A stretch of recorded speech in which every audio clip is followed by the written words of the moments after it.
Question 1. The first line of the poem contains an example of what? And here we have a question that requires you to be familiar with literary devices. You probably got this one really quickly, but we'll take the opportunity to go over some of these devices now. A. Caesura. This is a break or pause in meter, and if you read over this line, you'll see that the meter is a consistent iambic meter. She walks in beauty like the night. So it's not A. B. Ellipses. This is referring to the three little dots like this that indicate a pause or missing words or a trailing thought or something like that. We don't have anything like that here. C. Metonymy. This is substituting the name of something with one of its attributes or something closely related to it, such as referring to the film industry in America as Hollywood or using the word track to refer to horse racing. There's nothing like that in line 1. D. Simile. This is a comparison that uses the word like or as, and of course we have that right here. She walks in beauty like the night. So D is the correct answer. E. Metaphor.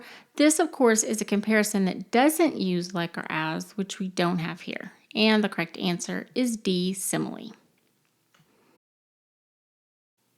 Question 2.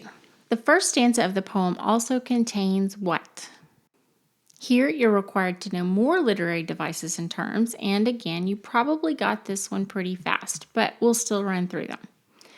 A. Alliteration refers to the sound device where the first consonant sound in two or more words in close proximity is the same, and we have examples of that here in line 2 with cloudless climes and starry skies. So A is the correct answer.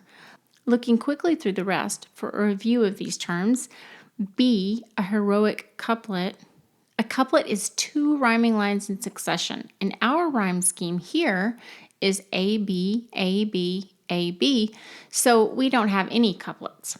A heroic couplet in particular is two rhyming lines in iambic pentameter, and here, since we have 8 syllables rather than 10, this is iambic tetrameter rather than iambic pentameter. So, no couplets here, and certainly no heroic couplets.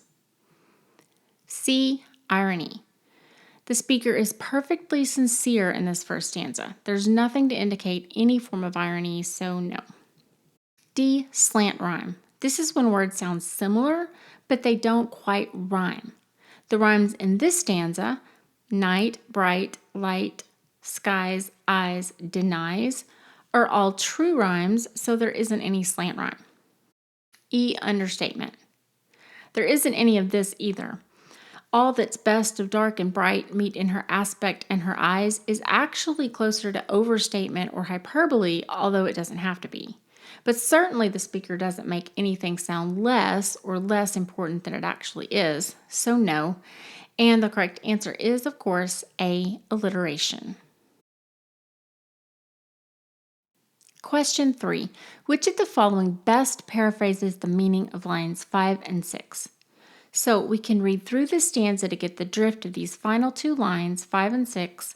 She walks in beauty like the night of cloudless climes and starry skies, and all that's best of dark and bright meets in her aspect and her eyes, thus mellowed to that tender light which heaven to gaudy day denies. This is one of those questions where you just need to follow the grammar and the logic of the passage. And you can see that he's following up this idea of all that's best of dark and bright meeting in her aspect and her eyes. Nighttime has both dark and bright. You have the dark of the sky contrasted with the brightness of the stars. So in the lines in question, when he speaks of day as gaudy, he is contrasting it with the tender light of nighttime, where you can have light and dark simultaneously. Based on this, the best answer here is B. The woman's beauty is nuanced like nighttime as opposed to the straightforward and overly bright daytime.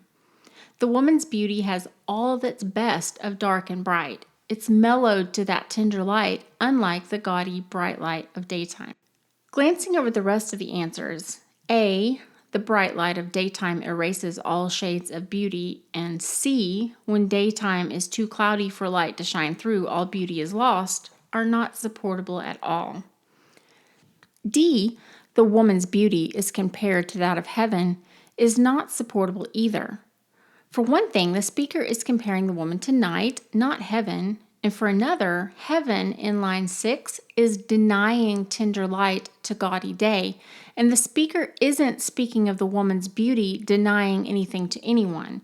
So clearly, heaven isn't a metaphor for the woman's beauty here.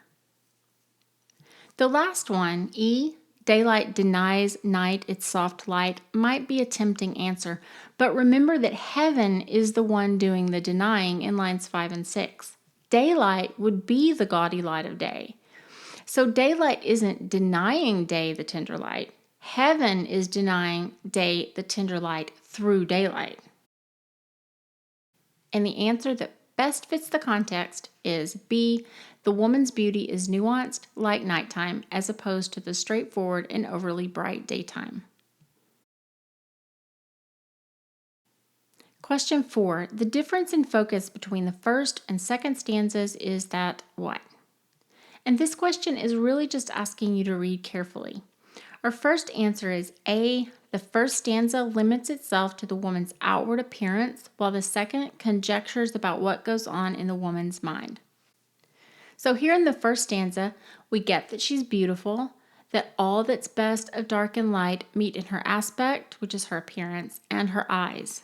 So the first stanza does limit itself to her outward appearance. Looking at stanza 2, we see that the speaker says that on her face, thoughts serenely sweet express how pure, how dear their dwelling place. He is conjecturing here about her thoughts or what goes on in her mind, so A is a very well supported answer. B, the first stanza focuses on imagery of the night, while the second stanza focuses on the imagery of the day. The first stanza does have imagery of the night, along with some imagery of the day. However, there isn't any imagery of the day in the second stanza, so B is not a supportable answer. C, the first stanza relies on a simile, while the second relies on allegory. While there is a simile in the first stanza, there isn't anything about the second stanza that makes us believe the speaker is using an allegory, so we can't support this answer either. D, the first stanza describes meeting the woman, while the second describes the speaker's first impressions.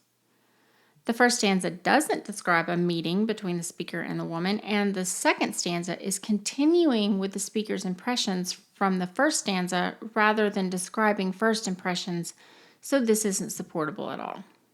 E, the metonymy of the first stanza is transformed into a simpler metaphor in the second stanza. There is metonymy in the first stanza. Heaven here is used to refer to God or the cosmos or some larger authority which could deny tender light to gaudy day. However, we don't have that metonymy transferred into a simpler metaphor in the second stanza. The speaker doesn't mention anything that indicates the heaven at all in the second stanza. Instead, he starts the second stanza by carrying on with his thought that her night-like, nuanced beauty is perfect. If there were one shade more or one ray less, it would not be so perfect. Notice that this answer might trip you up if you realize that there is metonymy in the first stanza, but you don't read carefully or understand what the poem is saying. And the best answer is A. The first stanza limits itself to the woman's outward appearance, while the second conjectures about what goes on in the woman's mind. Question 5. The attitude of the speaker is best described as one of what? This is a question that is really asking about tone, which, as you remember, has to do with the attitude of the speaker and or the author. We can quickly eliminate B, active discomfort, because the speaker certainly doesn't seem to be in discomfort. His focus is all on the woman rather than himself, and everything he says is positive. We can also get rid of D, mild confusion, as he is not confused about anything. The only thing he's talking about is the woman, and he is quite clear about the way he thinks of her. And for the same reason, E, conflicted admiration, can go because there's nothing conflicted about his admiration. He wholeheartedly admires this woman. That leaves us with A and C. A, unbridled enthusiasm. We don't have any diction here with which we can support this answer. The The speaker comes across as sincere but calm and in control. Nothing indicates unbridled or uncontrolled enthusiasm. C. Deep adoration. It's clear that the speaker believes that this woman is beautiful, inside and out. His descriptions of her include words like pure and dear. And if you think of the author and the speaker as the same, you could even say he thinks enough of her to write this poem in praise of her beauty. So, of the answers that we have, C, deep adoration, is certainly the best and the only supportable answer.